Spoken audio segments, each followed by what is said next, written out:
Традицията от първия двубой. Гостите ще пазят зоново нашия централен нападател.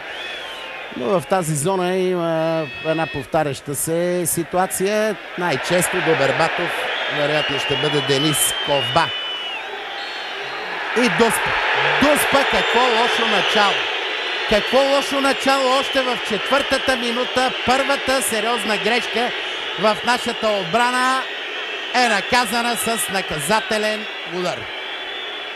Ето, вижте още веднъж тук как Димитър Иванков подцени ситуацията. След това тръгна да поправя грешката си и нямаше никакво действие от страна на нашия вратар. Нямаше според мен непозволено действие. Виждате как той се отказа просто да играе за топката, за да не се получи наказателен удар.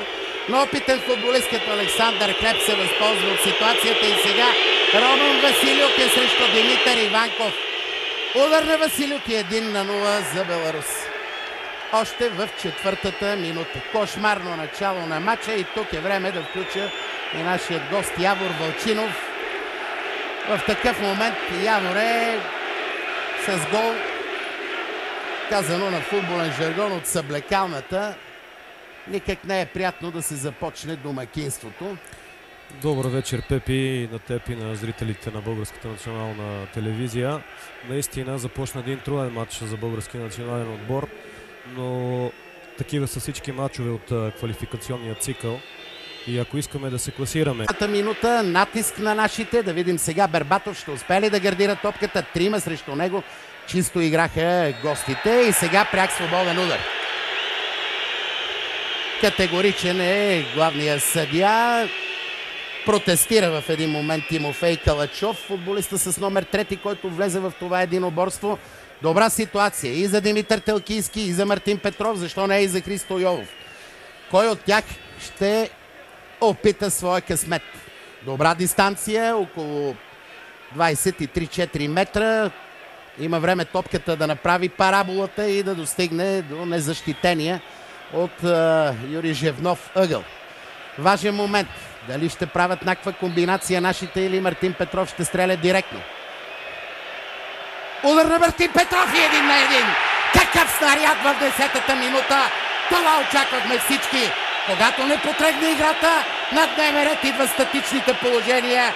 И този истински спасител Мартин Петров в тази квалификационна кампания. Като кинжал неговия ляв крак нанесе удар по топката, за да стане тя наистина невъзможна за Юрий Жевнов. Обърнете внимание. Опита се вратаря на Беларус да хитрува, направи една излишна крачка в ляво, очакваше удар в далечния ъгъл и Мартин Петров приложи една типична хитрост в такава ситуация. Удар в ъгъла, който вратаря трябва да охранява. Равенството на Васил Левски е възстановено много бързо. Атакуван на левият, оперирания крак на Мартин от страна на централния защитник на Беларус. От тук директна стрелба по посока на Юрий Жевнов не ми изглежда логична. Но пък колко често именно липсата на логика е предоставила най-красивото в играта. Да видим какво ще стори. Комбинация, разбира се. Стилян Петров. Опит за двойно подаване, няма засада! И това е 2-1 за България. Гол на Чавдар Янков. Прекрасно разиграна статична ситуация в 40-та минута. Аплодисменти както за голмайстора Чавдар Янков, така и за Стилян Петров, който прави втора много важна асистенция в противоборството с Беларус. Аплодисменти от страна на президента Георги Първанов. Нашите нанасят решителен удар в края на първото полувреме. Ето тук обърнете внимание.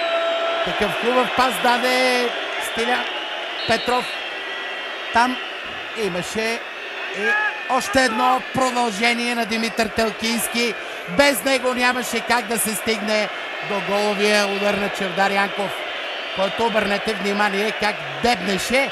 И ето тук протегна крак Мечо Телкийски, за да стане после топката невъзможна за вратаря на Беларус Юрий Жевнов. 2-1 за България. Прекрасна триходова комбинация, която ми се иска, уважаеми приятели на футбола, да тури край на нашите мъки тази вечер на стадион Васил Левски, защото в един момент матчът се превърна и в мъка за националите.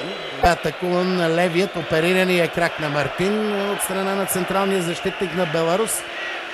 От тук директна стрелба по посока на Юрий Жевнов не ми изглежда логична. Но пък колко често именно липсата на логика е предоставила най-красивото в играта. Да видим какво ще стори. Комбинация, разбира се. Стилян Петров. Опит за двойно подаване, няма засада! И това е 2-1 за България. Гол на Чавдар Янков. Прекрасно разиграна статична ситуация в 40-та минута. Аплодисменти както за голмайстора Чавдар Янков, така и за Стилян Петров, който прави втора много важна асистенция в противоборството с Беларус. Аплодисменти от страна на президента Георги Първанов. Нашите нанасят решителен удар в края на първото полувреме. Ето тук обърнете внимание какъв хубав пас даде Стилян Петров. Там имаше и още едно продължение на Димитър Телкийски. Без него нямаше как да се стигне до головия удар на Чавдар Янков, който обърнете внимание как дебнеше. И ето тук протегна крак Мечо Телкийски, за да стане после топката невъзможна за вратаря на Беларус Юрий Жевнов. 2-1 за България. Прекрасна триходова комбинация, която ми се иска, уважаеми приятели на футбола, да тури край на нашите мъки тази вечер на стадион Васил Левски, защото в един момент матчът се превърна и в мъка за националите.